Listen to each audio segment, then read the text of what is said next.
Assalamualaikum warahmatullahi wabarakatuh. Perkenalkan, nama saya Nathan Hilmana, NRP 232240005. Di sini saya akan menjelaskan tugas evaluasi akhir semester mata kuliah pengendaraan jauh, yang dimana menjelaskan tentang jurnal komparasi, teknik klasifikasi, objek,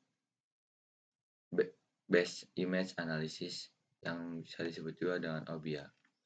Dalam studi kasus kali ini, pemetaan tutupan lahan sebagian Kabupaten Kulon Progo berbasis citra beresolusi tinggi dan Landsat 8. Nah, pada slide kali ini, identitas artikel atau ilmiah yang saya ketemui dan saya baca pada judul penelitian yaitu studi komparasi teknik klasifikasi berbasis objek terhadap citra resolusi spasial menengah dan tinggi untuk pemetaan tutupan lahan di sebagian Kabupaten Kulon Progo. Dan jurnal sumber ini juga memiliki nama Majalah Geografis Indonesia yang merupakan jurnal ilmiah yang terkreditas yang diterbitkan oleh Fakultas Geografi UGM bersama Ikatan Geografi Indonesia. Pada latar belakang dan urgensi yang saya ketemui dan saya dapati dari jurnal tersebut, yang dimana data tutupan lahan sangat dinamis dan menjadi fondasi utama dalam perencanaan tata ruang, pengolahan kehutanan, mitigasi bencana, serta pemodelan biofisik. Akurasi data penginderaan jauh sering menghadapi kendala akurasi akibat noise spasial seperti efek salt and pepper jika menggunakan metode berbasis pixel klasik. Nah, pada urgensi penelitian yang saya ketemui pada jurnal tersebut yaitu meskipun analisis berbasis objek based image analysis berkembang cepat pada citra resolusi tinggi dan resolusi menengah, studi komparasi langsung secara kompatibel dengan membatasi variabel penggangguan masih sangat jarang dilakukan. Nah, pada slide kali ini yaitu tujuan penelitian yang dimana dibagi menjadi 3 antara tujuan utama, kontrol variabel, serta uji batas akurasi. Nah, pada tujuan utama menjelaskan tentang perbandingan secara objektif dan langsung penerapan teknik object based image analysis pada citra resolusi spasial tinggi dan citra resolusi spasial menengah atau bisa disebut dengan Landsat 8. Nah, pada kontrol variabel kali ini membatasi variabel penggangguan yang mempengaruhi akurasi meliputi penyamaan skema klasifikasi objek, penyamaan saluran masukan citra, serta standarisasi kriteria object based image analysis ini. Pada uji batas akurasi, yaitu penilaian kelayakan pemrosesan object based image analysis pada kedua tingkat resolusi citra apakah mampu memenuhi standarisasi ilmiah batas akurasi yang dapat diterima.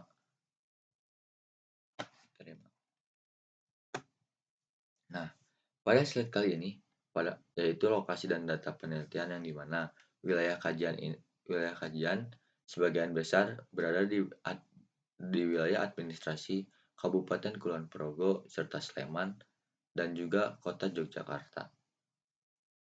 Data utama yang saya ketemui dan data pendukung yang saya baca yaitu pada citra resolusi tinggi direkam atau diambil tanggal 27 April tahun 2018 dengan diperoleh melalui kerjasama dengan 8 serta citra Landsat 8 yang diambil dan perekaman tinggi tanggal 5 bulan Mei tahun 2018.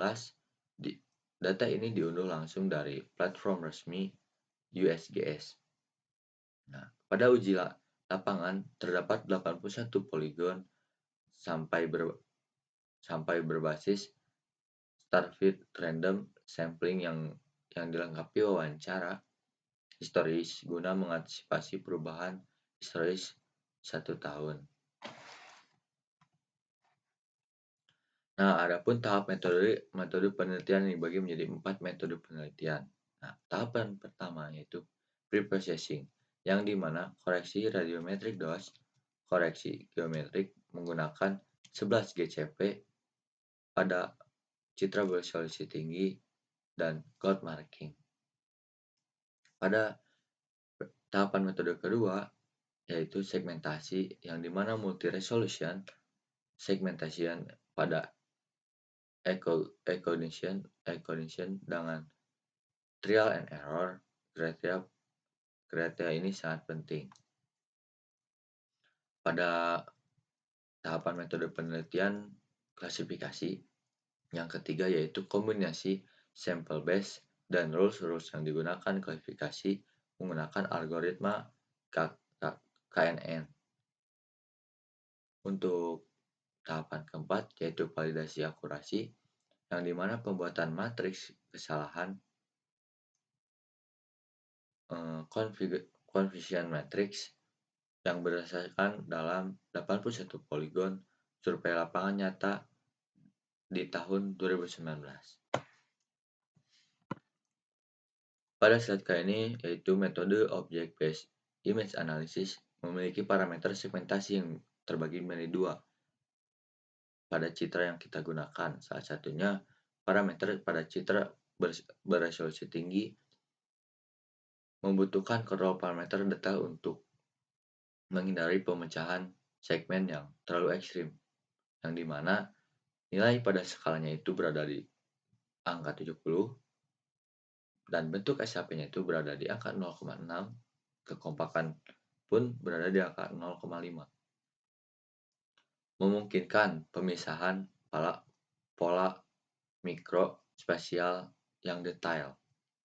Sedangkan pada parameter citra Landsat 8 oli ini atau citra beresolusi menengah membutuhkan parameter skala lebih kecil karena keterbatasan piksel dasar berkurang 30 meter dengan memiliki nilai skala sekitar 40, bentuk SHP sekitar 0,3, kekompakan sekitar 0,5, yang dimana disesuaikan agar piksel tidak terlampaui bising saat segmentasi.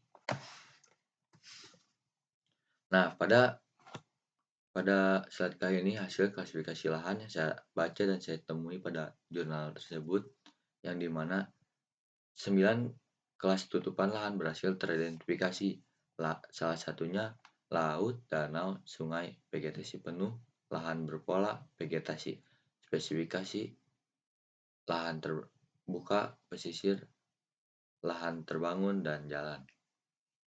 Nah, pada citra beresolusi tinggi dapat menghasilkan visualisasi yang sangat smooth, tajam, dan juga mampu mendeteksi objek sempit-sempit dan memanjang seperti jalan, pola vegetasi yang spesifik menggunakan parameter asimetris.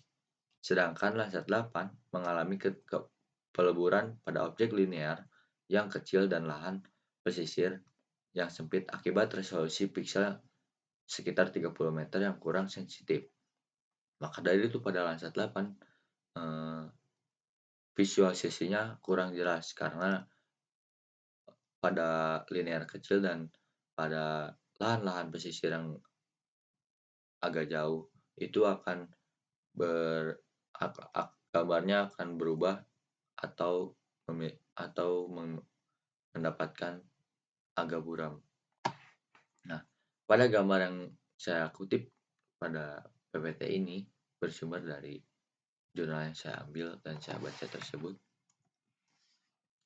Pada evaluasi akurasi pemetaan terbagi menjadi 3 kolom dengan yang saya bisa sampaikan. Pada overall akurasi pada citra beresolusi tinggi sekitar 91,7%, sedangkan Landsat 8 sekitar 84,99%. Koefisien kappa pada citra beresolusi tinggi sekitar angka 0,902, yang dimana ditetapkan tingkat kepercayaan ini sangat tinggi, sedangkan Landsat 8 berada di angka 0,838 yang ditetapkan tingkat kepercayaan cukup tinggi. Nah, untuk akurasi prosedur lahan terbangun sekitar 59,40% pada citra beresolusi tinggi, sedangkan Landsat 8 sekitar 93,62%. Untuk akurasi prosedur vegetasi penuh 100% pada citra beresolusi tinggi, sedangkan pada Landsat 8 memiliki angka 99,51%. Kedua citra ini memenuhi standar batas kelayakan akurasi saintifik yang dimana dijelaskan dengan angka-angka yang sudah tertera pada tabel tersebut berada di atas sekitar di atas 80%. Kelebihan penelitian yang saya dapati yaitu pada kontrol variabel eksperimen yang ketat, memiliki penelitian membatasi saluran input hanya RGB dan NIR, skema kelas, dan teknik klasifikasi untuk menjamin kenetralan komparasi. Validasi dinamika lapangan berbasis waktu menggunakan teknik wawancara, historis angkat saat survei lapangan untuk meminimalkan bias akibat rentannya waktu 1 tahun antara citra dengan ground check yang dibuat. Strategi result yang transparan dan terperinci memiliki alur strategi klasifikasi multi-level dijelaskan dengan sangat detail dari level 1 hingga level 4, mempermudah replikasi metode. Kelemahan penelitian memiliki 3 aspek evaluasi yang dimana keterbatasan optimalisasi spektral mengakibatkan saluran penting Landsat 8 seperti SWIR dan thermal demi menyampaikan variabel, padahal saluran tersebut sangat baik untuk memisahkan tanah dan bangunan. Subjektivitas tinggi pada trial and error memiliki penentuan nilai parameter, segmentasi, skala, bentuk kekompakan masih bersifat uji coba manual tanpa otomatisasi algoritma penentuan skala optimal. Pada potensi bias deviasi waktu lapangan. Deviasi waktu lapangan ini perekaman citra sekitar tahun 2018 dan ground check sekitar tahun 2019 menyisihkan risiko perubahan rupa bumi sebenarnya luput dari verifikasi. Nah, analisis dan pendapat saya sebagai mahasiswa terbagi menjadi 2 dalam kesesuaian dan faktor akurasi.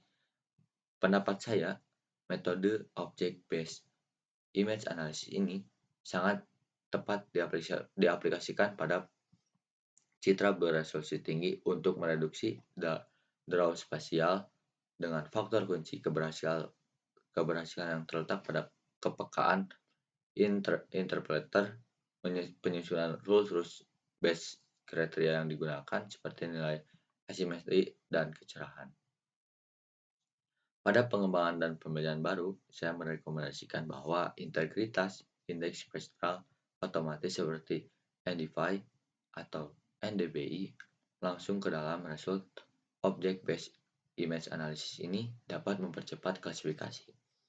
Pada pelajaran yang menurut saya itu sangat penting dan berharga, pada resolusi spasial tinggi sangat membutuhkan strategi aturan rules yang digunakan yang jauh lebih hierarkis dan kompleks dibandingkan citra beresolusi menengah. Nah, kesimpulan utamanya yaitu pada teknik object based image analysis andal dan memberikan tingkat akurasi tinggi yang memenuhi standar ilmiah berada di sekitar angka di atas 80% ini baik untuk citra resolusi tinggi maupun untuk citra menengah. Nah, ini adalah daftar pustaka yang saya ambil dan saya kutip untuk membuat tugas PPT ini, yang dimana saya mengambil dari jurnal yang diberikan pada halaman e-learning dan saya kembangkan lagi pembahasannya di dalam PPT ini. Cukup sekian dan terima kasih pemaparan yang saya dapat sampaikan. Mohon maaf sebelumnya atas kesalahan kata atau kesalahan penyampaian yang saya berikan dalam pemaparan materi yang saya bawakan ini. Terima kasih. Assalamualaikum warahmatullahi wabarakatuh.